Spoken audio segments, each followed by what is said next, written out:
I am doing a 7-day water only fast. And the reason that I'm doing this fast is to reduce inflammation in my body. I went to the doctor a few months ago and I gave her this laundry list of ailments that I was having. None of them particularly terrible except for the problem that I have with my feet. Which leaves me basically debilitated by the end of the day if I have spent any amount of time on them. I have plantar fasciitis in both feet, which is extremely common among perimenopausal women. So when I went to the doctor, I gave her this huge laundry list of ailments that I was having. And she basically looked at me completely deadpan and said, "Your problem is inflammation. All of your problems are caused by inflammation." Since I can't remember what they all are, I'm going to read them to you. Fatigue, sore ankles, heartburn, tennis elbow, burning tongue, swollen gums and sensitive teeth, plantar fasciitis in both feet, bladder not emptying completely, tightness all over, tight shoulders, back tired and stiff, leg and foot cramps. So she said, you need to change your diet. You need to go on an anti-inflammatory diet, which I really already knew that I needed to do. But, as with so many other things, we can't get ourselves to do the things that we know that we're supposed to do. But after she said this, I was like, all right. So I came home, watched Forks Over Knives again, because I've watched that many, many times, and got to work 3 days later. So 3 months ago, I started out at 202 pounds. Because I'm only 5'4", that places me at a BMI of 34.7, which nicely places me in the obese category, which I really didn't want to be in. So that did not make me happy at all. My waist circumference was a 38, which for me was really high. I mean, I really packed on a lot of belly fat over the last 2 years. And that is very, very common for perimenopausal women. I'm 50, and about 2 years ago, I started packing on the weight, and it all was going to my belly where I had never had before. So 38 is a pretty large waist circumference for me. So over the last 3 months, all I have done is change my diet, which I will go into in a later episode of this series. But I have not really been able to exercise because my preferred method of exercise is walking. And when your feet hurt all over and have plantar fasciitis that literally leaves you practically debilitated by the end of the day. Sometimes I've had to crawl to the bathroom in the middle of the night because my feet will not allow me to walk on them. So when your preferred method of exercise is walking and you can't do it, it really hinders you from being motivated to go do any exercise. So other than a few days here and there over the last 3 months of pulling weeds in the backyard and kind of remulching the backyard, I'm kind of in process of that, I haven't done any exercise. And so you would think, okay, well, how much weight could you really have dropped in 3 months from only changing the diet and not restricting food? I'm not even time restricted feeding. I'm eating literally within an hour of going to bed because I go to bed at 7:30 at night. My sleep is very important to me. On my work days, I get up at 3:15. So I maintain a sleep schedule of 7:30 till roughly between 3 and 5, 7 days a week, so that I will go to sleep on time.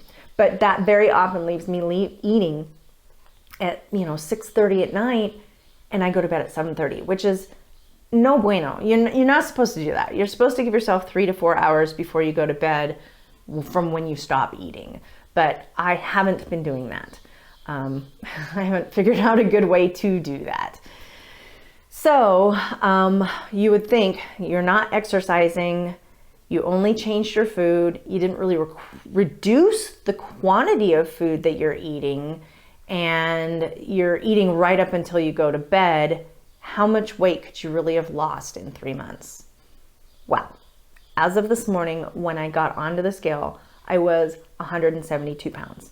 So over the last exactly 12 weeks, I have lost 30 pounds, which leads me to halfway to my basic goal of 140, which puts me at a BMI of 24, which is in the healthy range. It's a little bit on the high side of the healthy range, but I feel best right around 140. And the BMI that I'm at today is 29.5, which has taken me from the obese category down to just overweight. But I'm still carrying a lot of visceral fat, and that is where the large majority of the inflammation in our bodies comes from. From what I understand, the visceral fat wraps around your vital organs, and the body kind of treats it like it's a tumor, and it kind of sends out these inflammatory things that cause all the other inflammation items that I've been having in my body. I will tell you though that most of the list that I gave you earlier has been resolved. The heartburn was gone in 24 hours, and that is probably because I reduced the amount of oil, heavily oiled things that I was eating. Because if you eat a lot of oil or fat, like oil, butter, lard, that kind of stuff, it can cause your sphincter muscle to loosen and allow the acid reflux. So the heartburn was gone within 24 hours. The soreness, the stiffness that I was having, that was gone. I think it took me a good 2 to 3 weeks for that to go away. I will say that of everything that has happened, the increase in energy that I've had, the soreness going away, the tight, the stiffness, it took a lot longer than I thought it was. I mean, I was 2, 3, 4 weeks into this, and I'm looking at cameraman, and I'm saying, why don't I feel better already? I would have thought that within a week of like totally changing how I eat and eating the proper way, which is basically fruits and vegetables and whole grains and whole intact foods, you would think I would, within a week or so really start to feel better, but it took a lot longer than that. So I was really surprised by that. So if you're curious how to measure your BMI without having to go find a chart, basically what you do is you take your weight times 703 and divide the amount of your height twice. So in my case, it was 703 times 2, so it was 202 times 703 divided by 64 divided by 64, because I'm 5'4" and that is 64 inches. And that will give you your BMI. I also lost 2 inches on my waist. I'm hoping though, so I'm down to 36 on the waist. It's still higher than what I was used to before I gained all the middle fat. And I've always struggled with my weight, but I've never had a belly. And this perimenopause thing has just like whoop, caused this huge like jiggle of, and this is 2 inches less than it was, huge jiggle of visceral fat that is causing me problems. So I am hoping that because when you water fast, your body prioritizes losing visceral fat more than it does any other fat in your body. I'm hoping that during the fast and after, because the effects continue on after the fast, I'm hoping that shrinks quicker. When you fast, you lose water, and so you'll become in a mildly dehydrated state. I don't know why that is, but it is. Glycogen stores, which I'll explain in a little bit, fat, primarily visceral fat, but some of the subcutaneous fat as well, and some lean tissue. Now you do lose a little bit of your muscle while you're fasting, but in the coming weeks, by about 6 weeks, they have found in studies that the muscle, not only you recover all of your muscle, but you will often end up with more muscle than you started out with. So I know that I'm going to lose some weight this week. I don't know how much will remain on that. I'll have to do a follow-up way later as well to let you know what does it look like 6 weeks from now, kind of thing. The other thing is you want to track a few things while you're fasting. You want to track your resting heart rate and your blood pressure as well. So this morning I woke up with a heart rate of 67. I have this little, well, my mom does. She has this little thing that goes on your finger, just like when you go to the doctor, and it tells you what your pulse is and your oxygenation in your blood as well. And then I also took my blood pressure, and my blood pressure is sitting at 101/76. Ideal is 90/60. But 101/76 is definitely not something to be overly concerned about. I did also have all of my blood work done prior to starting this fast, so I know that I'm in a good state to be able to fast. I don't take any medications. I don't have any ailments really beyond the stupid feet that don't want to work properly. So I will say that all of the experts are very, very adamant about being monitored and being having a doctor watching you basically while you're water fasting. I do believe they believe this, and I also believe that they say it as well because they're doctors, so they could definitely be sued if they were to say, yeah, go ahead and fast at home, unmonitored, and you'll be fine. I don't have the money to fast right now with supervision. My chiropractor that is fixing my feet has done water fasting as well, and I do see him this week because he's fixing my feet, and I will cover that more later on as well. So I do have some resources, but in a perfect world, you definitely would have all of the information that you need to be able to do a fast. I did read Can Fasting Save Your Life, which was written by Tasha Myers and Dr. Alan Goldhammer from the True North Health Center, which is the be-all end-all places of fasting that I know of. I also contacted Fasting Escape, which does do remote fasting with the support of a local physician that will help monitor you as well. But again, I couldn't afford it. So I am taking a little bit of a chance of doing a 7-day water-only fast. There's nothing else that's going on in this fast. Water, rest, and prayer are the only things that I'll be having. I won't be having any supplements at all.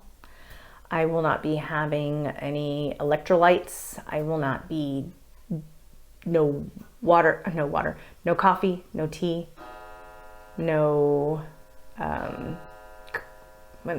herbal teas, no juices, no protein shakes, nothing. So it's literally just water, rest, and prayer.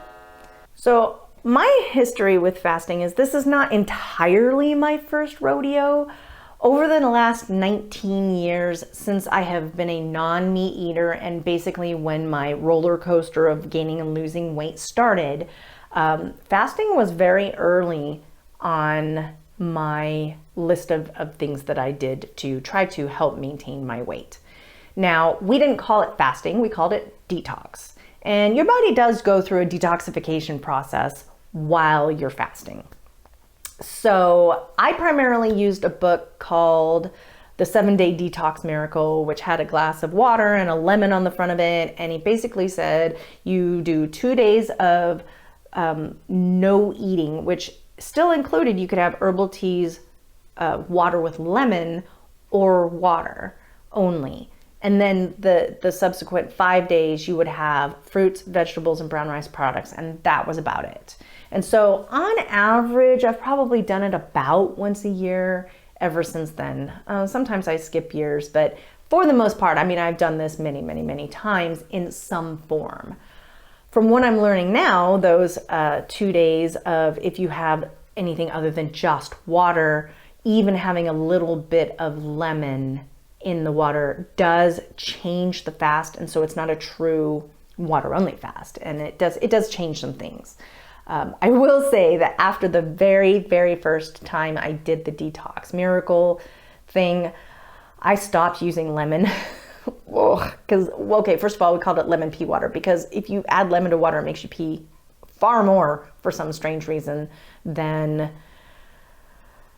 just normal water. And I will tell you, after 2 days of water with lemon only, you get really sick of that lemon. It really has been a lot easier to do any type of fasting with just the water instead. The book also recommends a lot of supplementation, and it recommends exercise as well, which this may just be because the book is so old, but we now know that when you exercise during a fast, it is not good for you. I never did the supplementation because I really hate pills. And so this will be a problem for me if I ever get really, really sick, and probably a really good reason to maintain my health or get back my health really, and be well over the next, 40, 50 years, because I really cannot take pills. I have to be absolutely desperate to take pills. So over the next 7 days, I will not be doing any type of exercise. I think we already established that. I can't really do much now anyway. I won't be doing any exercise. I will have very minimal activity. Sort of. The first 2 days of fasting, your body is using its glycogen stores to fuel your body.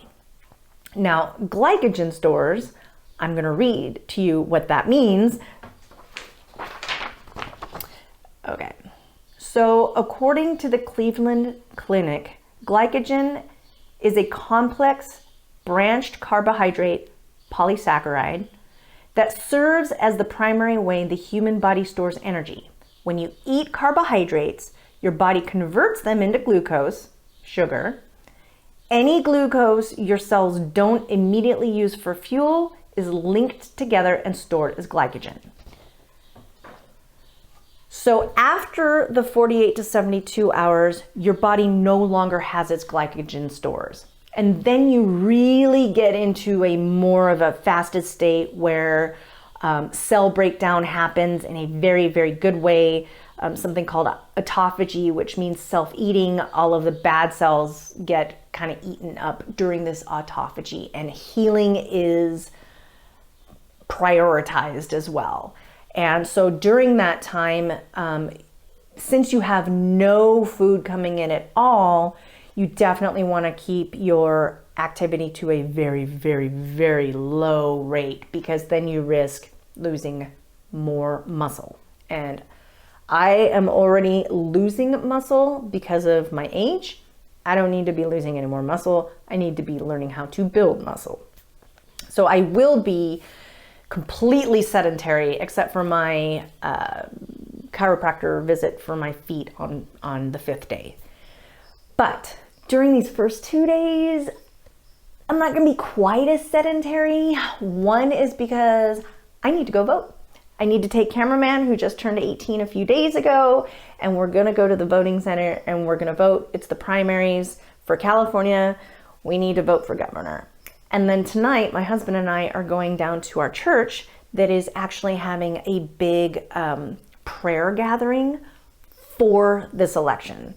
And so I'm not missing that. I mean, prayer and fasting, they go together. This is, why would I miss that?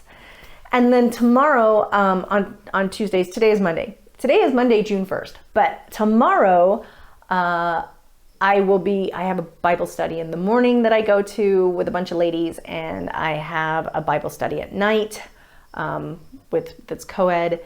And so I can't miss those either. So that is my activity, aside from making YouTube videos during a fast. Hopefully that doesn't require too much energy. We'll see how my energy is in a couple days. I will say I have fasted, I think up to 3 days, but maybe I've only ever done 2. But the amount of fasting that I have done before, I kind of know what to expect out of the first couple of days of the fast. It's not hard for me, really, truly, to not eat for a day. Actually, I've done it many times. And it's really not that hard. I just need to keep hydrated.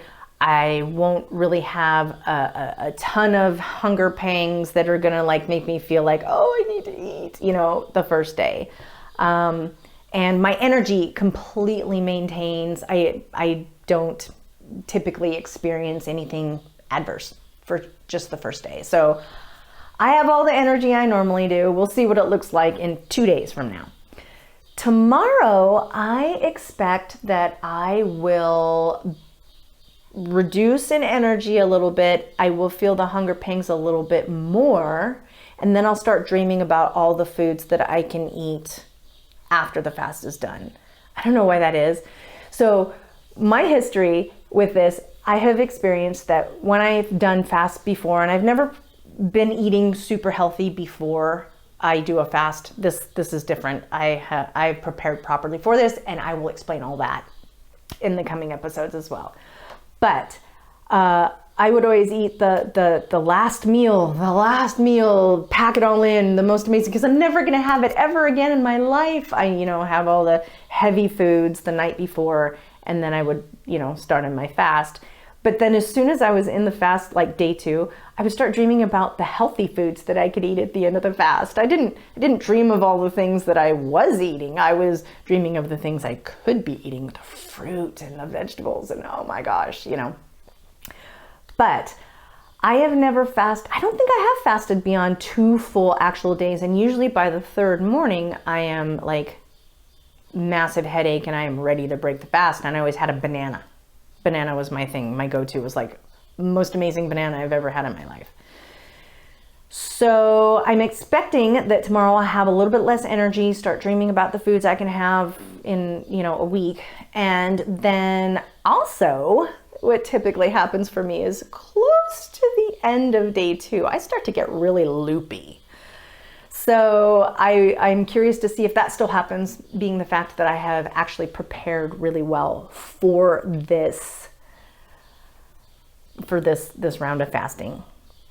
So for what I have researched in doing the fasting, what I have come to is a list of things, back with my notes, a list of things that I should expect to possibly have during this fast that makes it completely like, this is par for the course, this is how it goes. Fatigue, headache, nausea, back pain, insomnia, feeling cold, skin rashes, and discharges. Now, I am not sure what they mean by discharges. So I'm hoping to not have any. I'm hoping my body doesn't need to have any discharges, because I don't entirely know what that means. But skin rashes and discharges are not something I've had before. I haven't fasted long enough to experience any of these kinds of things. But I did always have a headache by the beginning of day 3 and nausea by the beginning of day 3. But I also hear that by about day 3 to 4, somewhere in that range, you no longer become hungry and you get a surge of energy, but you still want to remain in a rested state. You don't want to use up that energy. You want your body to use that energy to heal yourself. The other thing that I have noticed that most of the time people don't talk about when they do fasting videos is that your digestion pretty much goes coma. It slows down to almost a screeching halt because you're not putting any food in. So I did have a bowel movement this morning, but I don't expect to have one again for probably a few days after I start refeeding. And the refeeding process goes on for about half the length of my fast. So for about 3.5 days, I will be in the full refeeding process, which is the absolute most important part of doing the fast, is breaking the fast properly. And I have very, very specific instructions on how to do that, and I will be sharing that with you again in the coming days, definitely when I go to break the fast. So like I said before, over the coming episodes, I will be going into what I have done over the last 3 months, what kind of foods I've been eating, basically kind of the amounts that I've been eating. What does it look like for me, what I've been eating in a typical day? I have not felt deprived at all.